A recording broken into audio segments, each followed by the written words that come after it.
నాటకం చూడాల్సి వస్తే ముందు వరుసలో కూర్చుంటాం. అదే సినిమా చూడాల్సి వస్తే వెనుక వరుసలో కూర్చుంటాం. ముందు వెనుక అన్నవి సాపేక్షం. సబ్బును తయారు చేయాలంటే ఆయిల్ కావాలి. అదే చేతికి అంటిన ఆయిల్ ని పోగొట్టుకోవాలంటే సబ్బు కావాలి. చిత్రంగా ఉంది కదూ, జీవితం కూడా ఇంతే. సమస్య వచ్చి పడింది, జీవితం అయిపోయింది అనుకోకూడదు. దానిని ఓ మలుపుగా భావించాలి. ఈ ప్రపంచంలో ఇద్దరు ఆనందిస్తారు. ఒకరు పిచ్చివాళ్లు, మరొకరు చిన్నపిల్లలు.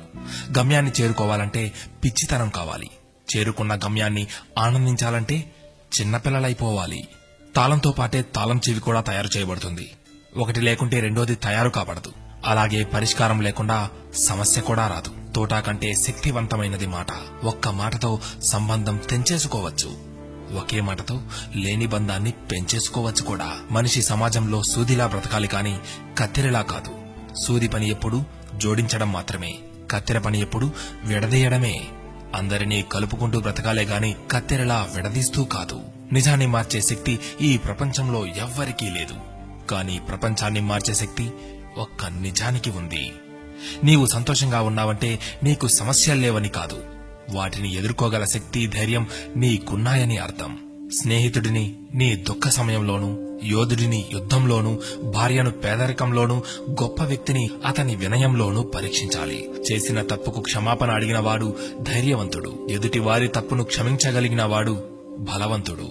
కష్టం అందరికీ శత్రువే, కానీ కష్టాన్ని కూడా చిరునవ్వుతో స్వీకరిస్తే అది సుఖమై నిన్ను ప్రేమిస్తుంది. ఓటమి లేని వాడికి అనుభవం రాదు, అనుభవం లేని వాడికి జ్ఞానం రాదు.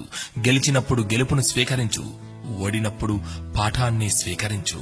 ఓడిపోయి విశ్రాంతి తీసుకుంటున్నప్పుడు ఆ ఓటమి నేర్పిన పాఠాన్ని చదువుకో, నీవే గెలుస్తావు. ఎవరికైనా ఉండేది రోజుకు 24 గంటలు మాత్రమే.